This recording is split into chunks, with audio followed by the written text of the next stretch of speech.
Sveiki!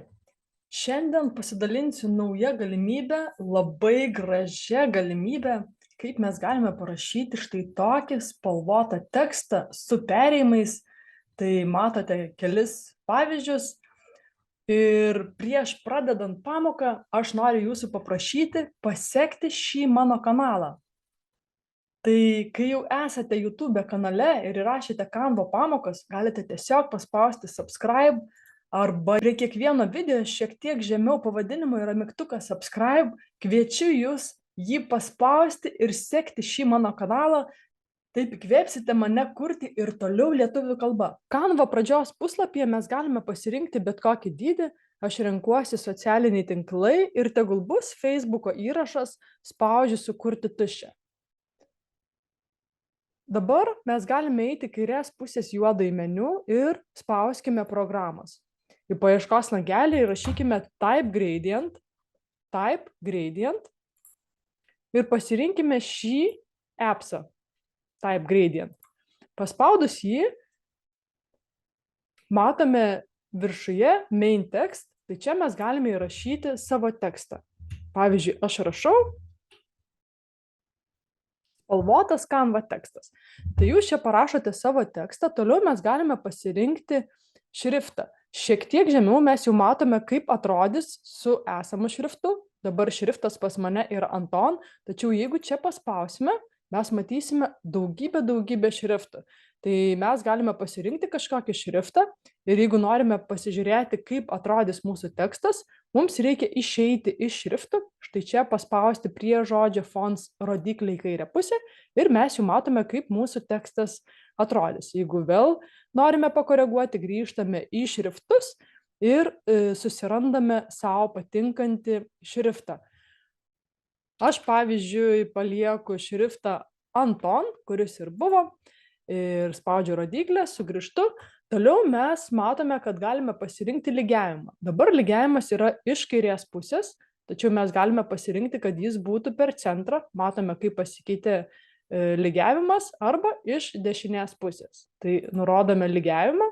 Toliau galime pasikoreguoti tarpus tarp eilučių. Tai jeigu judinsime štai čia rodiklėje esantį kamuoliuką, matome, kaip keičiasi mūsų tarpai tarp eilučių. Ir galiausiai atėjome prie perėjimų, kur mes galime perėjimus susikurti patys. Tai spaudžiame ant spalvoto kamuoliuko ir galime pasirinkti spalvą. Štai čia yra daug spalvų, galime pasikoreguoti, išsirinkti, kokią mes norime spalvą. Toliau spaudžiame ant kito kamuoliuko ir pasirenkame kitą spalvą. Ir ant trečio pasirenkame trečią spalvą. Toliau galime spraktelti bet kur ir matome, kaip jau atrodys mūsų perėjimas. Galime jį pakoreguoti, perėjimo kryptį, štai kaip keičiasi iš vienos pusės, iš kitos, kaip tik norime, galime pasikoreguoti. Jeigu mums jau viskas tinka, mes galime paspausti Add to Design. Ir jau matysime, kaip yra dizaine. Jeigu vis dėlto norėsime pakeisti, tai lengvai galime sugrįžti ir pakeisti. Jeigu norime sulyginti, galime sudubliuoti, pavyzdžiui, puslapius, spaudžiu ant puslapio apačioje 3 taškus ir dubliuoti puslapį. Dabar turiu 2 dublius ir einu į antrąjį dublį ir pabandysiu galbūt kitą perėjimą ir paskui galėčiau išsirinkti, kuris man atrodys gražiau. Tai vėl lygiai taip pat spaudžiu ant teksto, einu į perėjimus ir pasiešku kažkokios spalvos, spaudžiu kitą kamuoliuką ir taip galiu išsirinkti vėlgi kitas spalvas. Ir sprakteliu, pasižiūriu, kaip atrodo, galiu pakoreguoti kryptį ir apačioje spaudžiu Update. Ir dabar jau matau, kaip atrodys kitas tekstas. Tai iš tikrųjų labai puiki programėlė.